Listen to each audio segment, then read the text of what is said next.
What's up, everybody? It's your boy Coach Gotti coming at y'all with another video. In this video, we're going to get into my predictions for Washington.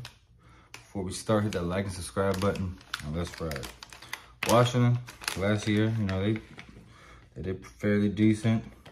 Finished the season strong, for sure. And they got a lot coming back. They got Michael Penix Jr. He's coming back for another year, and he balled out last year. Personally, I'm not a fan of him, but you can't deny what he did last season in that offense under that system.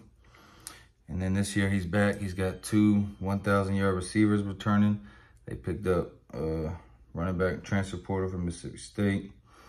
So they got some pieces. Defense, it wasn't good at all. They picked up some pieces in the transfer portal. The cornerback from Oklahoma State was the big one.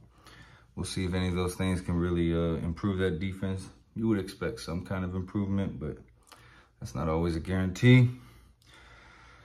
But starting off the season, they played Boise State. I got them winning that. They shouldn't have no problem with that. Then they played Tulsa, another game they shouldn't have no problem with. Then they go on the road to play Michigan State. This could possibly be a tough matchup. I mean, for one, it's on the road. And then two, Michigan State, 2 years ago when Mel Tucker first took over, they had a good season.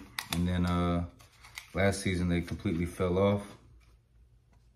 I expect them to do better this year. I don't know how much better, but I definitely got them doing better. But I got Washington winning this game on the road. Then they go back to the house to play Cal. I got them winning that game. They shouldn't have no problems with Cal at all, you would think. Then they go on the road to play Arizona. That could become a tough matchup.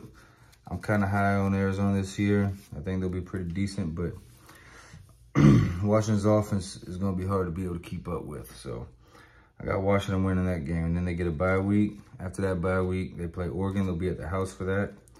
That'll be a good game. I'm picking Oregon to win it.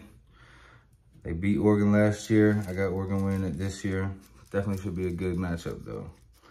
And they'll be at the house again. They'll play Arizona State.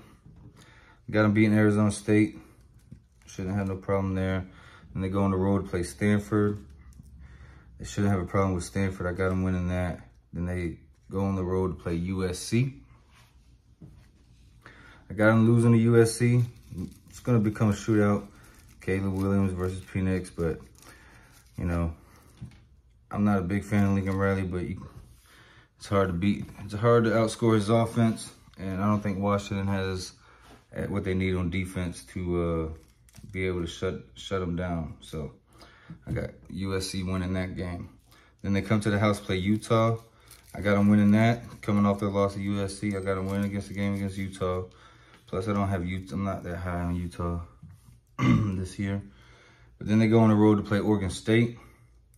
And I got them folding up on that game to Oregon State. I think Oregon State's defense will be able to do enough to keep Washington's offense in check a little bit, and which in turn will give Oregon State's offense enough wiggle room to be able to win the game. Then they finish the game at the house against Washington State. I got Washington winning that game. That'll put Washington at 9-3, 6-3 in conference play, which is definitely a respectable record. Might be enough to make it to the Pac-12 championship, might not. But either way, I got them boys having a good ass season and making a run for the Pac-12 championship. But y'all make sure you hit the like and subscribe button. I got my Arizona video coming up, and then I'll be moving on to the Big 12. It's your boy Coach Gotti, and I'm out.